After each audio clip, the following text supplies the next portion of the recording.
two ancient universities, one legendary rivalry. For over 8 centuries, Oxford and Cambridge, collectively known as Oxbridge, have stood as twin pillars of intellectual life, not just in Britain but across the globe. They are more than just places of learning. They are crucibles of power, nurseries of genius, and battlegrounds for a competition that runs deeper than stone and older than memory. Their names evoke images of Gothic spires, manicured lawns, and libraries filled with the weight of history. But behind the idyllic facade lies a story of rebellion, ambition, and a relentless pursuit of excellence, fueled by one of the most enduring rivalries in the world. But how did this epic contest begin, and what makes it so fiercely persistent even in the 21st century? To understand the present, we must journey back to the very beginning. Our story starts in a newly conquered England. Oxford started teaching way back in 1096. It wasn't a university in the modern sense, but a loose association of masters and scholars drawn to the town's strategic location and monastic centres of learning. Its reputation grew slowly, but a pivotal moment came in 1167 when King Henry II, embroiled in a dispute with the Archbishop of Canterbury, banned English students from attending the prestigious University of Paris. Suddenly, England needed its own great centre of scholarship. Scholars flocked to Oxford, and the fledgling institution began to formalise, establishing halls of residence and a structured curriculum. For over a century, Oxford stood alone as England's intellectual heart, a monopoly on higher thought. But a dark and violent event was about to shatter that monopoly and give birth to its eternal rival. Cambridge followed in 1209, born from scholars fleeing Oxford drama. This wasn't a friendly expansion, it was a schism born of blood. In 1209, tensions between the townspeople of Oxford and the privileged academic community, the classic town versus gown conflict, reached a boiling point. After a local woman was found dead, 2 Oxford scholars were accused of her murder. In a swift and brutal act of justice, the town authorities, with the king's blessing, hanged them. The university community was horrified. As clerics, they believed they were subject only to ecclesiastical law, not the town's crude justice. In protest, the masters and scholars of Oxford dispersed across the country. A significant group journeyed east to the quiet, marshy market town of Cambridge. There, on the banks of the River Cam, they established a new university, founded in an act of defiance against its parent. From this bitter exodus, the rivalry was born.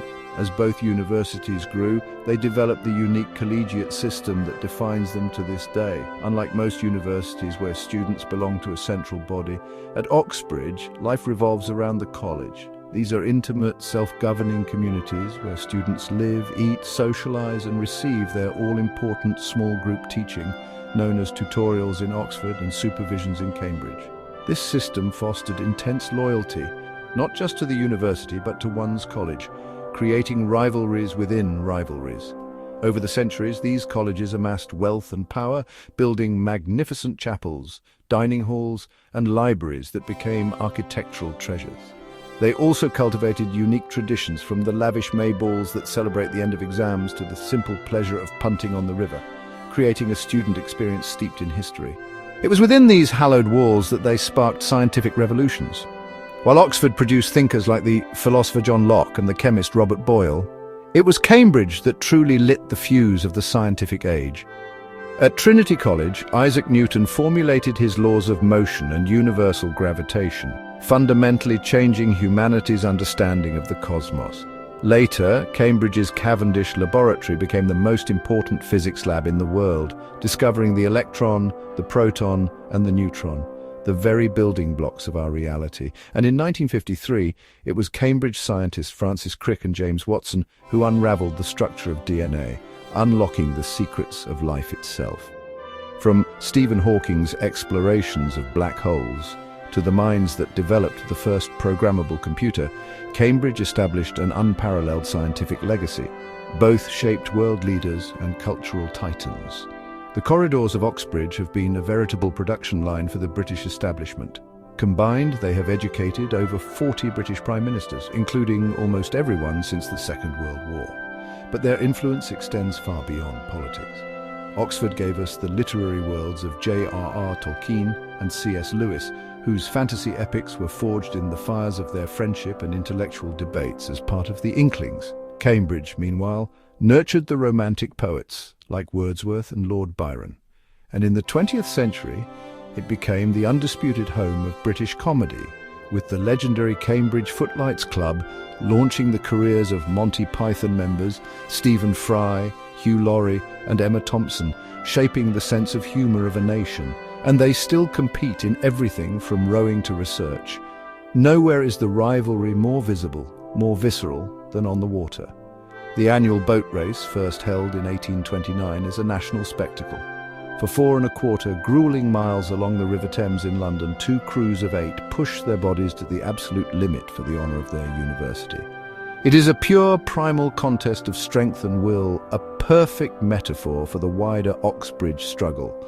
This competitive spirit plays out across dozens of sports in annual varsity matches, but the true battleground remains intellectual. They compete for the brightest students, the most brilliant academics, the biggest research grants, and the top spots in global university rankings. It is a constant productive tension that forces both institutions to forever be at the top of their game. Together, they've defined British education for over 800 years, and their story just keeps getting bigger.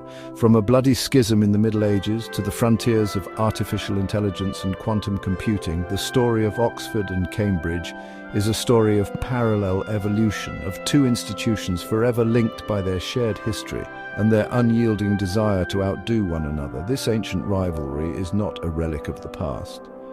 It is a living, breathing force that continues to propel them forward, ensuring that these 2 universities, born from conflict, remain locked in a dance of competition and innovation that continues to shape our world.